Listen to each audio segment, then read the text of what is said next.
अल्लाह ताला के पाक नाम से शुरू जो बड़ा मेहरबान नहायत करम करने वाला है। अस्सलामु अलैकुम स्टूडेंट्स, मैं हूं आपका टीचर आसिम नसर, सेकंड ईयर ICS के नेक्स्ट लेक्चर के साथ यूनिक ग्रुप ऑफ इंस्टीट्यूशन की तरफ से हाज़िर हूं।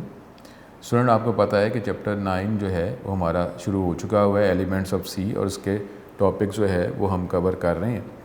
हमने प्रीवियस जो लेक्चर्स में डिक्लेयरिंग, डिफाइनिंग और वेरिएबल को इनिशियलाइज़ करना, ये हमने लॉजिकली देखा था, थ्योरी में देखा था, और फिर मैंने आपको ये सॉफ्टवेयर की मदद से ये काम सारा करके भी बताया था।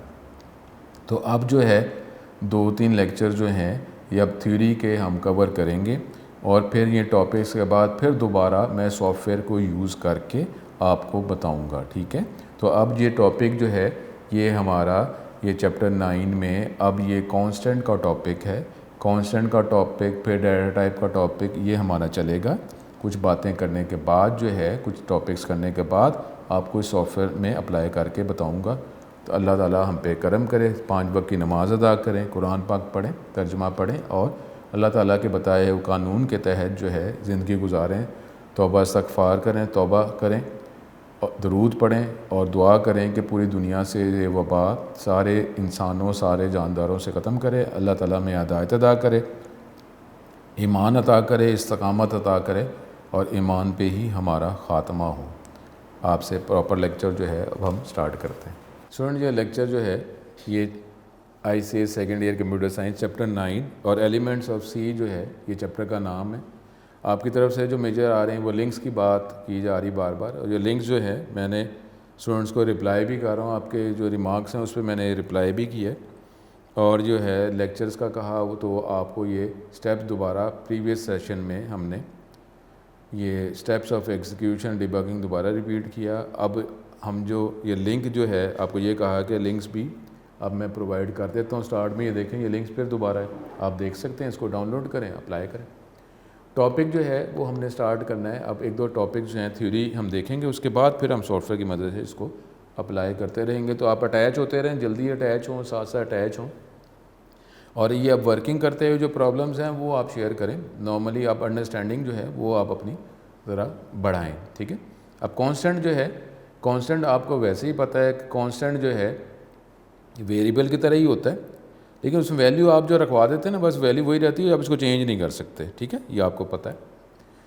Accept that there value never changes during execution once define. एक दफ़ा बना दिया तो वैल्यू बता दी तो बता दी, अब उसको चेंज नहीं कर सकते। ठीक है, constant is a quantity that can not be change during program execution. Program की एग्जीक्यूशन में इसकी वैल्यू को आप चेंज नहीं कर सकते। C constant is the most fundamental and essential part of the C programming language. Constant in C are the fixed values that are used in a program and its value remains the same during the entire execution of the program। ठीक है, constant जो हैं वो literals भी हैं। Literals का मतलब है कि आप जो एक करेक्टर जो है वो एक करेक्टर या एक मैसेज वो भी आप फिक्स कर सकते हैं कि भाई ये एक करेक्टर है, जैसा ग्रेड है, A ग्रेड आ गया, भाई ये फिक्स है, इसको चेंज नहीं कर सकते। इस तरीके से जो कम्बिनेशन ऑफ करेक्टर्स मैसेज वो भी ठीक है, कॉन्स्टेंट है।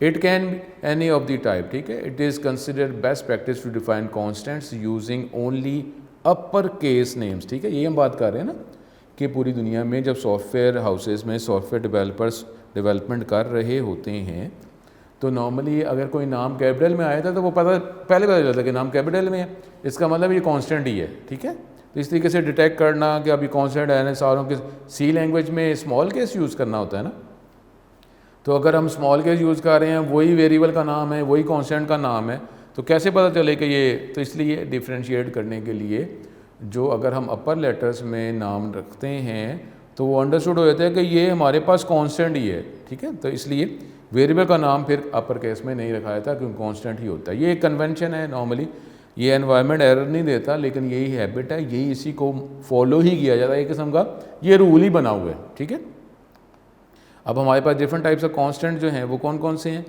Numeric constant, character constant, string constant. ठीक है, ये जो हम बात कर रहे थे। अब न्यूमेरिक कांस्टेंट जो है और न्यूमेरिक वैल्यूज़ हैं, इसके भी आगे मज़ीद 2 सब टाइप्स हैं जिसमें डेसिमल पॉइंट रखवा सकते हैं या नहीं रखवा सकते।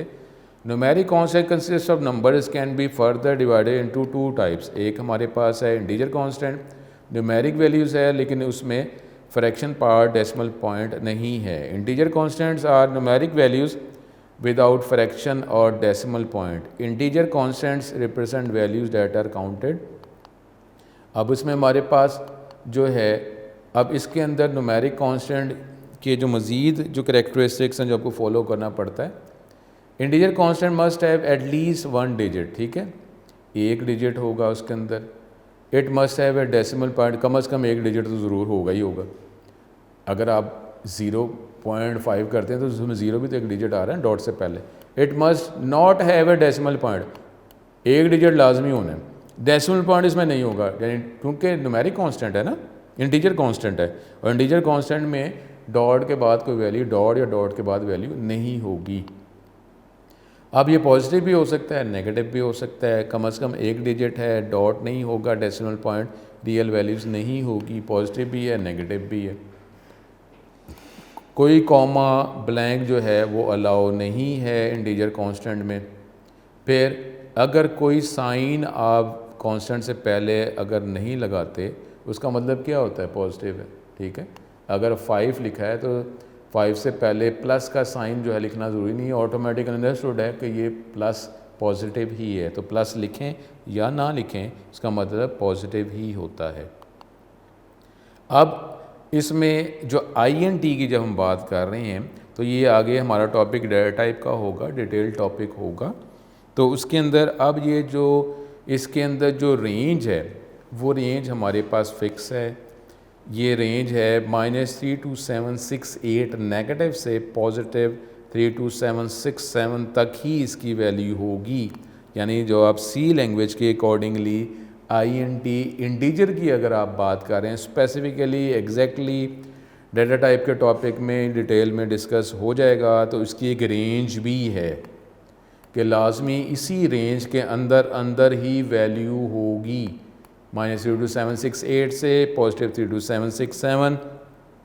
अब जो है कुछ रूल्स जो होते हैं, रूल्स पे आर्गूमेंट नहीं होता, रूल्स ऐसे ही आपको फॉलो करना है तो आप उसको एक्सेप्ट कर लेंगे, सेटिस्फाइड रहेंगे। अगर आप बहस करते रहेंगे ये क्यों है वो क्यों है, तो उसमें जो है लॉजिक तो फिर भी निकल आता है, लेकिन फिर कुछ रूल्स हैं। जिस तरीके से आप देखें इंग्लिश आप पढ़ते हैं, आप इंग्लिश पढ़ते हुए कभी क्वेश्चन किया कि सर ये ए की तरह क्यों लिखते हैं, ए की ये शेप क्यों है, आप इस तरह क्यों नहीं लिखते। अब वो काम करने के लिए कुछ वर्किंग तो होती है ना, तो बेसिक रूल्स को जहन में रख के जो किया जाता है। सर 1 की तरह लिखते क्यों हैं, 2 की तरह क्यों लिखते हैं, सिंबल ये क्यों है, मुंह से ये फ्रीक्वेंसी ये आवाज़ क्यों निकालते हैं।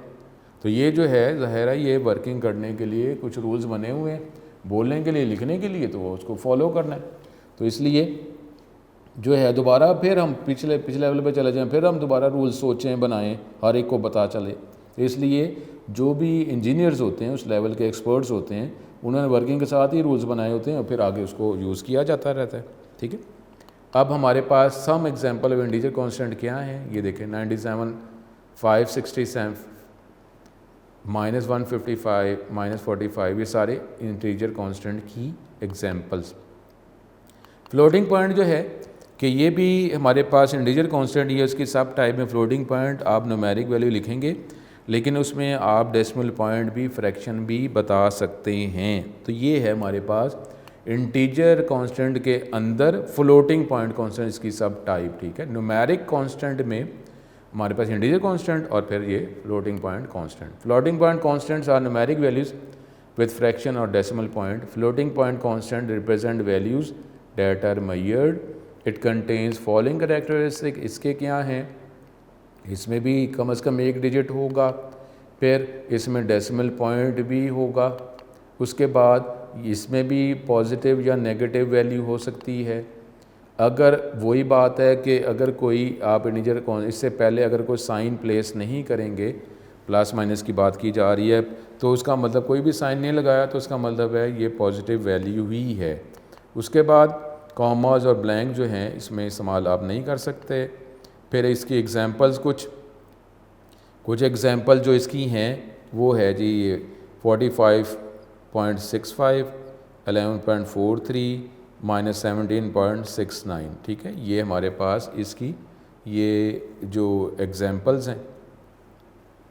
उसके बाद जो है हमारे पास ये करेक्टर कांस्टेंट्स। अब करेक्टर कांस्टेंट का मतलब क्या होता है कि इसके अंदर सिर्फ एक करेक्टर कीबोर्ड से कोई एक की प्रेस करेंगे, कोई भी एक की, सिंगल, ठीक है। Any character with in return with in single quotation mark. और ये भी ज़हन में रख लें कि अगर करेक्टर कांस्टेंट है, ये हमारे पास क्वेश्चंस में, ये एमसीक्यूज़ में करेक्टर कांस्टेंट तो लाजमी वो सिंगल कोट में लिखेंगे, डबल कोट में नहीं, ये रूल है। करेक्टर कांस्टेंट है, सिर्फ एक ही करेक्टर कीबोर्ड से कोई यूज़ कर सकते हैं और वो लिखेंगे भी सिंगल कोट में ही, ठीक है, डबल कोट में नहीं। Is known as character constant. It contains following characteristic. Character constant is a single alphabet, ठीक है जी, अल्फ़ाबेट तो हम मान ही रहे हैं, लेकिन ये भी ध्यान में रख लें अगर डिजिट लिखते हैं ना सिंगल कोट में भी, सिंगल कोट में, तो वो भी करेक्टर कांस्टेंट होगा। तो ये कोई न्यूमेरिक नहीं, क्योंकि न्यूमेरिक होगा तो सिंगल कोट क्यों लगाया आपने, ठीक है। तो इसलिए single digit, single special character, कोई भी आपने कीबोर्ड से कोई की प्रेस कर दी, लिख ली और इसमें पहले और आखिर में सिंगल कोट आपने स्टार्ट और एंड किया, तो वो करेक्टर कांस्टेंट होगा। उसको एज ए करेक्टर जो डील किया जाएगा।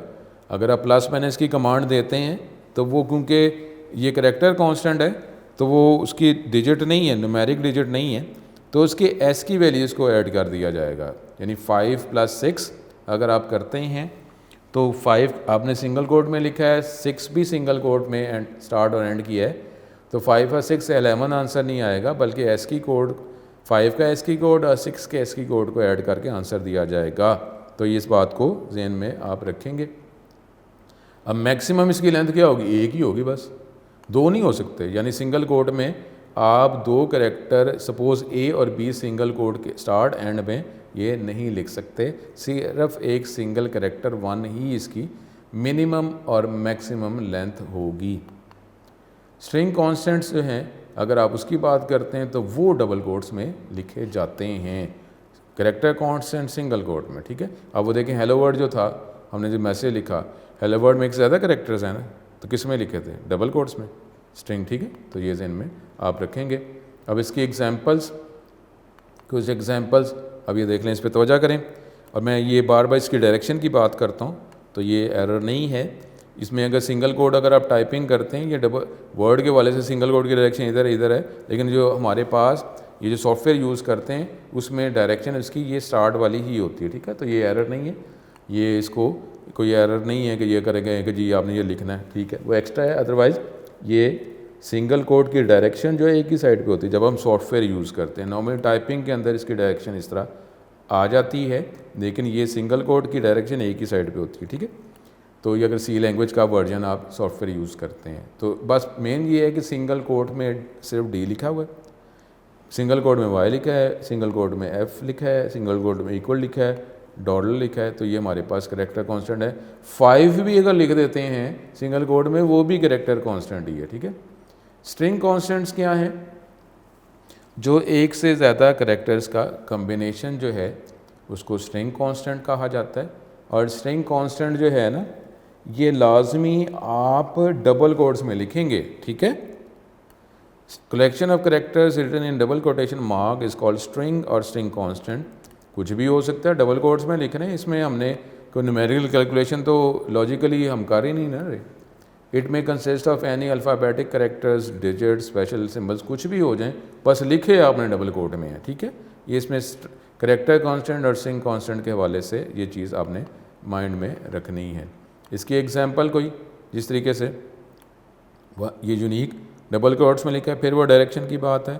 तो डायरेक्शन जो है नॉर्मली जब आप टाइपिंग करते हैं तो डायरेक्शन चेंज हो रही है डबल कोट्स की, अदरवाइज़ जब आप सॉफ्टवेयर यूज़ करते हैं तो एक ही साइड पे ये डायरेक्शन होती है। इस बात को ज़हन में आपने रखना है, ये एरर नहीं है। ये नॉर्मली जब आप पेपर में आता है तो उसमें भी अगर इस तरह लिख रहा है तो आप ये वो लिख दें, ठीक है, लेकिन अदरवाइज़ जो है ये एरर नहीं है, ठीक है। ये इस बात को माइंड में रखें।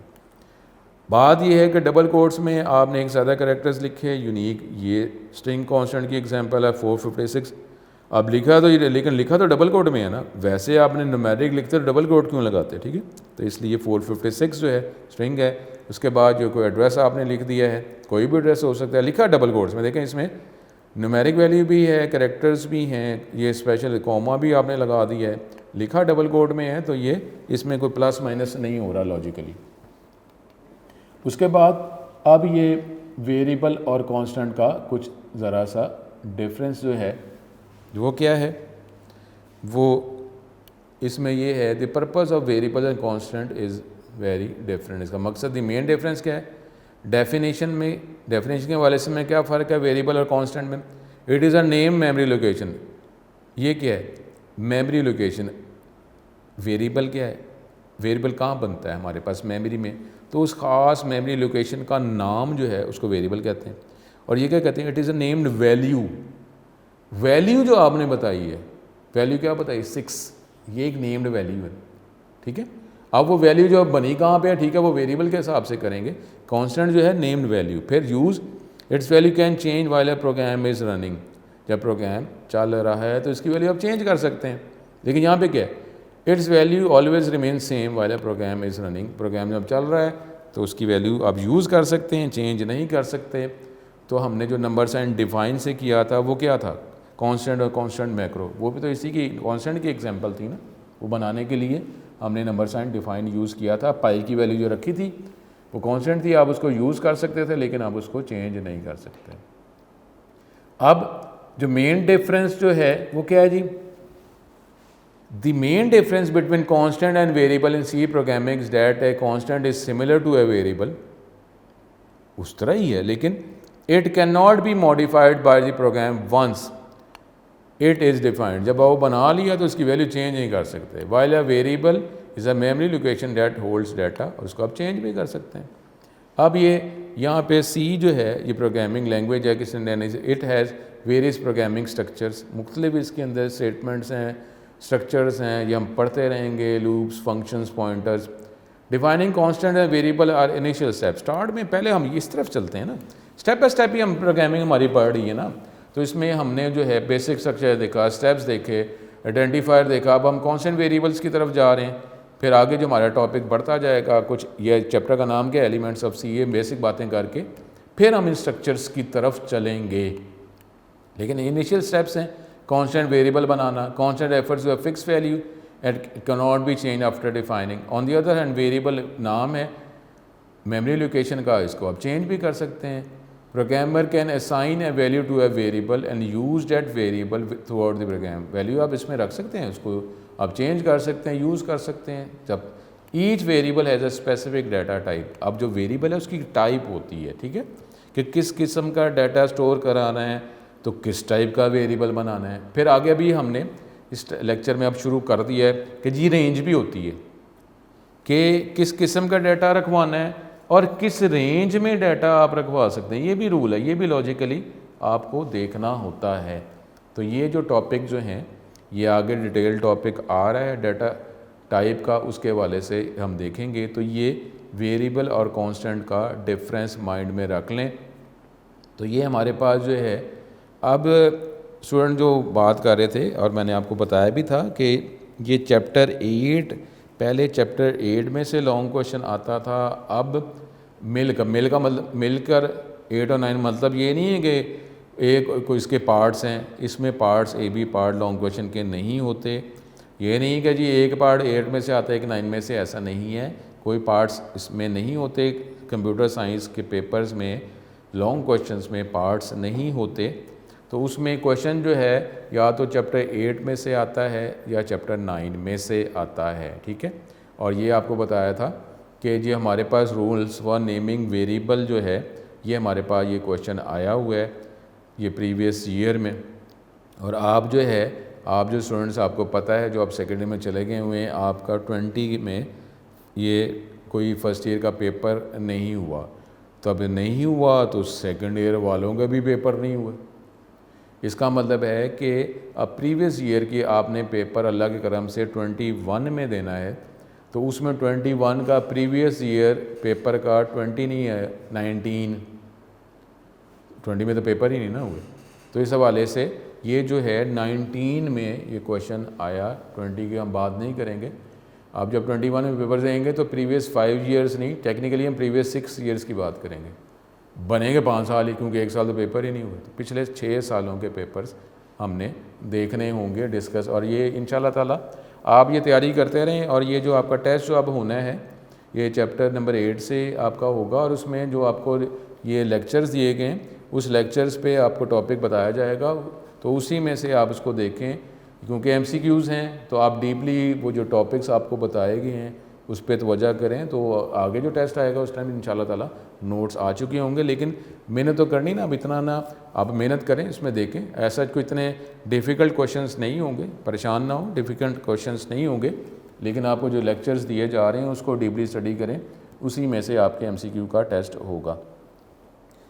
Variable declare to store an integer can not be use to store a floating point value. देखें ना, ये लॉजिकली काम है। एक वेरिएबल जो है आपने INT टाइप का बनाया, इंटीजर टाइप का बनाया, न्यूमेरिक वैल्यू स्टोर करनी है। अब जाहिर है अब आप उसमें ये real value, floating point value तो नहीं ना, डॉट की वैल्यू तो नहीं देंगे, डेसिमल प्लेसेस तो नहीं बताएंगे ना।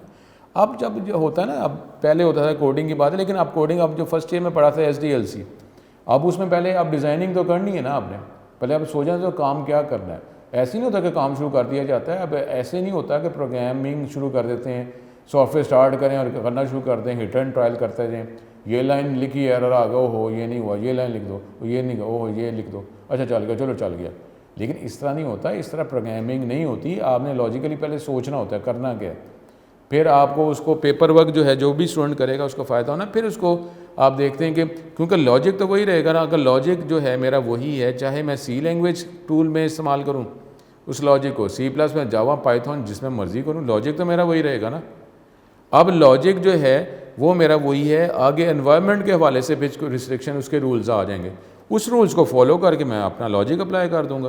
तो इसलिए जो है अब हमने हिट एंड ट्रायल नहीं करना होता। इसलिए स्टूडेंट माइंड में रखें कि जिस तरीके से आपको वर्किंग करवाई जा रही है, जो आपको कमांड्स बताई जा रही हैं, वो लाजमी परफॉर्म करें, उसको लाजमी C लैंग्वेज के ये जो सॉफ्टवेयर है उसको लाजमी इस्तेमाल करें, तो फिर ही आपके ये प्रॉब्लम सॉल्व होंगे। अगर आप ये स्लाइडें देखते रहेंगे या नोट्स आपको प्रोवाइड कर दे वो देखते जाएंगे, वर्किंग आपने की नहीं, तो क्या मतलब है कि जिस तरह आप जो है ये भी माइंड में रख लें कि इसमें आप जो प्रोग्राम्स हैं, जिस तरह मैथ है, क्या मैथ में आप ये कहते हैं कि सर ये क्वेश्चन जो है पिछले सालों में नहीं है, भाई मेथड तो वही है ना, मेथड की बात की जाती है। अगर आप वैल्यूज़ बदल देते हैं, वेरिएबल्स बदल देते हैं, तो आप क्या कहेंगे सर ये क्वेश्चन आया नहीं, वही मेथड तो वही है ना। इसी तरीके से ये ज़हन में रख लें, सेकेंड ईयर के जो क्वेश्चंस हैं पेपर्स में, बोर्ड में, उसमें आप ये नहीं कह सकते कि सर ये जो क्वेश्चन है बिल्कुल एग्जैक्ट वर्डिंग से पहले आया नहीं। भाई आपको कमांड बताई गई, मेथड बताया गया, वर्किंग बताई गई, अब वेरिएबल्स बदल के या लॉजिक बदल के, कमांड्स तो वही है ना जो आपने पढ़ी हैं। तो इसलिए जिस तरह मैथ में जो है बहस नहीं कर सकते, इसी तरीके से जो प्रोग्रामिंग से रिलेटेड क्वेश्चंस हैं तो उसमें भी आप कोई नहीं कह सकते मेथड आपको आने का। मेथड कैसे होगा? जब आप उसकी प्रैक्टिस करेंगे, बार बार प्रैक्टिस करेंगे तो मुख्तलिफ बातें उसकी आप सीखते रहते हैं। ठीक है, तो इस पर आप तवज्जो करेंगे। उसके बाद हमारे पास डाटा टाइप, अब ये टॉपिक हम स्टार्ट कर रहे हैं। ये मेजर टॉपिक है, बहुत बड़ा टॉपिक है, इसको अब हम देखते हैं। अब जब भी अब हमने वेरिएबल्स बनाने हैं तो हमें ये सोचना पड़ता है, ये देखना पड़ता है कि किस किस्म का काम हम इस वेरिएबल की मदद से लेना चाह रहे हैं। तो ये चीज़ आपने ज़हन में रखनी है। तो जिस तरह का काम आप करना चाह रहे हैं उसी टाइप का आप वेरिएबल बनाएंगे।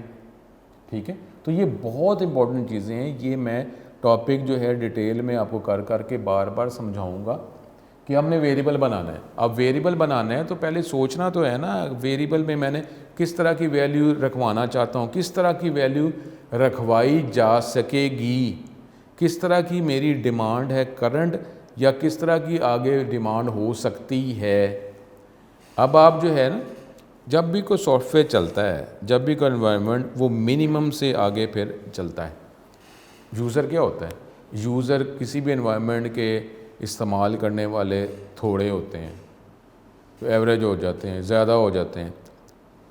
तो किसी भी एनवायरनमेंट की वर्किंग का पता उस टाइम चलता है जब उस पर लोड डाला जाता है। जब ज़्यादा यूज़र्स होते हैं फिर पता चलता है कि सिस्टम प्रॉपर्ली वर्क कर रहा है कि नहीं कर रहा। 1, 2, 3 यूज़र्स हैं, अगर आप कंप्यूटर के बगैर भी कनेक्ट हैं तो 2-3 बंदों को तो फ़ोन कॉल के ज़रिए आप उनसे इंफॉर्मेशन पास ऑन कर सकते हैं। लेकिन अब आप देखें, ये ऑनलाइन लेक्चर्स की बात आप कर रहे हैं। अब अगर टेस्ट होना है, अब टेस्ट होना है तो ज़ाहिर है आप इसी मेथड को ये जो कनेक्ट करने का मेथड है उसी के ज़रिए आपको बताया जाएगा कि ये आपका टेस्ट होना है, क्योंकि स्टूडेंट ज़्यादा हैं।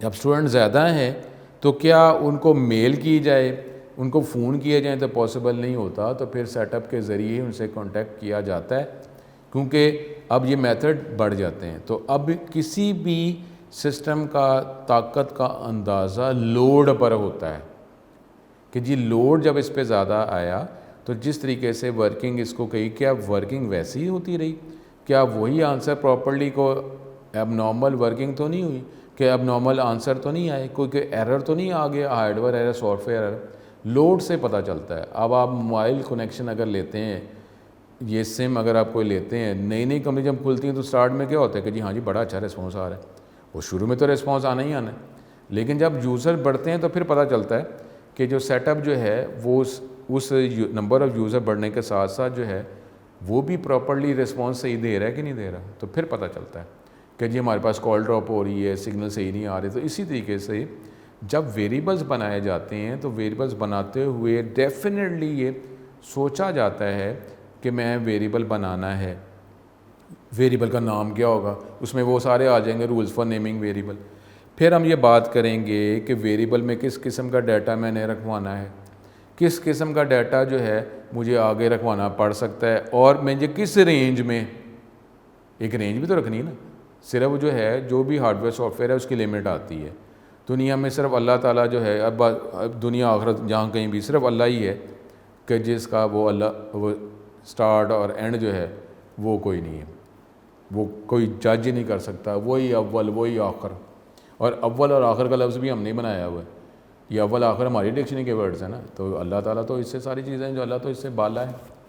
तो अब जो है जब वेरिएबल बनाएंगे तो लेकिन सोचना है, जिस तरीके से यहाँ पे आपको ये कुछ टेबल में बताया जा रहा है कि जी आपने क्या न्यूमेरिक वैल्यू स्टोर करनी विदाउट डेसिमल पॉइंट, के रियल वैल्यू स्टोर करनी है, क्या आपने लार्ज रियल वैल्यू स्टोर करनी है, आपने करेक्टर टाइप डाटा स्टोर करना है। तो ये अब डाटा टाइप होंगी, आगे मज़ीद टाइप और उसकी आगे सब टाइप्स मज़ीद टॉपिक आएगा जो हम देखते जाएंगे। इंटीजर टाइप क्या होता है, रियल टाइप क्या होता है, करेक्टर टाइप डिटेल में, उसकी आगे भी सब टाइप्स देखते जाएंगे।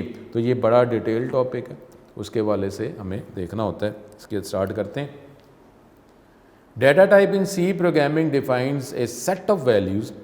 ये इस टॉपिक के ज़रिए हमें पता चलेगा कि वैल्यूज़ की कौन कौन सी हो सकती हैं और किस किस्म के काम किए जा सकते हैं ऑन दोज वैल्यूज़। ये जो लाइन है इसको कि जी किस तरह की वैल्यूज़ आपने रखवानी और किस तरह के काम करने, उसके हवाले से फिर डाटा टाइप आप सेट करेंगे कि वेरिएबल जो है इस टाइप का होगा, क्योंकि इसमें ये मैंने वैल्यूज़ रखवाने की ज़रूरत पड़ेगी या ये काम मैंने करने होंगे। तो अब इसके लिए यही डाटा टाइप मुनासिब है, इस टाइप का वेरिएबल बना लो। ठीक है, तो ये बातें। C provides various types of data types which allow the programmer to select the appropriate type for the variable to set its value। और ये सोचा जाता है, ये आगे डिटेल हम देखेंगे कि फिर हम देखेंगे कि जी किस किस्म की वैल्यूज़ क्या रेंज है, उसकी क्या काम हमें करना है। तो ये टाइप सही रहेगी। तो ये पहले जज किया जाता है, ना सिर्फ करंट वर्किंग लेकिन फ्यूचर वर्किंग का भी अंदाज़ा किया जाता है। फिर वेरिएबल की टाइप रखी जाती है, फिर वर्किंग की जाती है। ये गलत बात है, ये लॉजिकल डिज़ाइन आपने सही नहीं किया, स्ट्रक्चर सही डिफ़ाइन नहीं किया, आर्किटेक्चर सही डिफ़ाइन नहीं किया कि वेरिएबल बना दिया, बाद में कहो हो यार ये तो गलती हो गई। तो फिर क्या मतलब है, एक बिल्डिंग जब आप बनाते हैं तो दीवारें आपने खड़ी कर दी, बाद में कहो ये मैंने इधर नहीं करना था वो नहीं, तो क्या करेंगे, दोबारा स्ट्रक्चर गिरा देंगे फिर दोबारा बनाएंगे। अमेंडमेंट्स हो सकती हैं, ठीक है, नहीं हो सकती तो फिर तो इसका मतलब है हमारा वो स्ट्रक्चर वो डिज़ाइन ही गलत है। ठीक है, कई ऐसी बिल्डिंग्स हैं उसमें फिर आगे अमेंडमेंट करके कोशिश की जाती है कि इतना खर्चा हो चुका हुआ है। तो इस तरह प्रोग्रामिंग में भी ऐसे ही। The data type in C programming language is the collection of data with values having fixed meaning as well as characteristic. Some of them are an integer, floating point or character. C program may need to process different type of data. Each data type requires different amount of memory.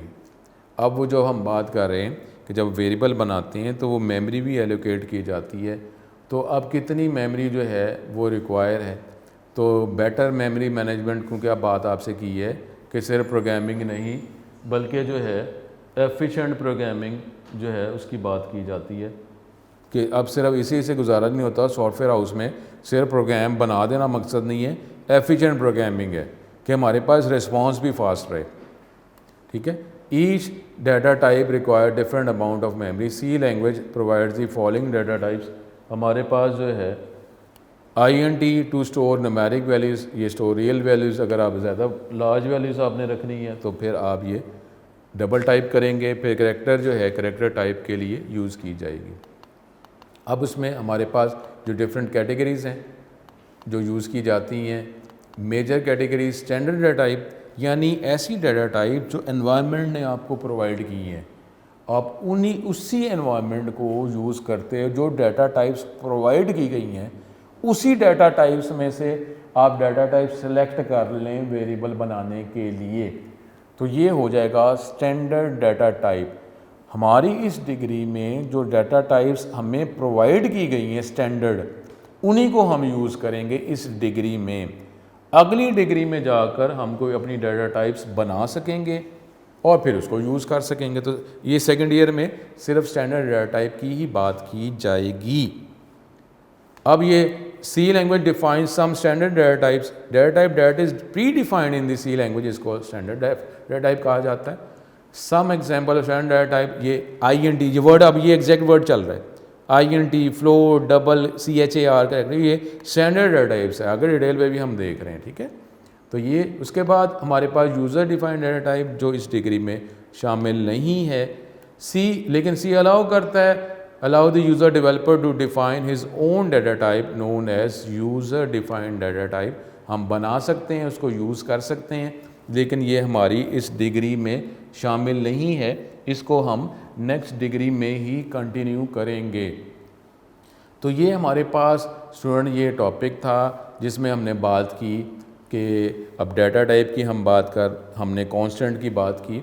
अब देख लें, ये अभी theory के topic चलेंगे अगले lecture, एक दो लेक्चर्स में थ्योरी के टॉपिक आएंगे। इसकी इम्प्लीमेंटेशन जो है सॉफ्टवेयर की मदद से नहीं है। ये देखें, ये तो थ्योरी है ना। अब आपने सोचा है ये डिज़ाइनिंग आपको बताई जा रही है।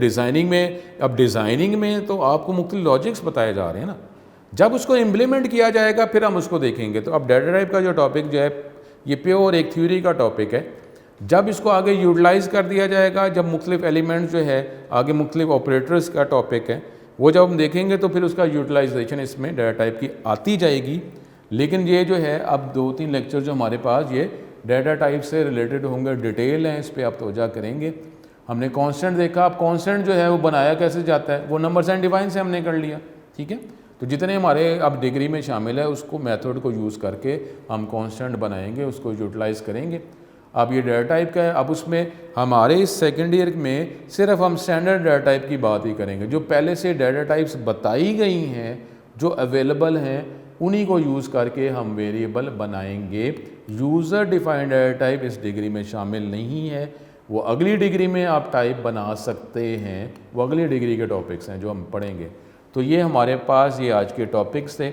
नेक्स्ट लेक्चर के अंदर फिर जो है अब डाटा टाइप जो है ये हमारे पास इंटीजर जो कैटेगरी है उसमें कौन कौन सी टाइप्स हो सकती हैं, फ्लोटिंग पॉइंट रियल है उसमें कौन कौन सी टाइप्स हो सकती हैं, करेक्टर है तो फिर उसमें क्या हो सकता है, तो ये हम अगले लेक्चर्स में देखेंगे। तो स्टूडेंट अब आप जो है थ्योरी 1-2 लेक्चर में देखें, टेस्ट की आप तैयारी करें।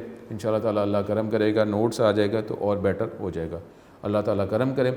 अस्सलाम वालेकुम। दोबारा आपसे नेक्स्ट लेक्चर में मुलाकात होगी। अस्सलाम वालेकुम।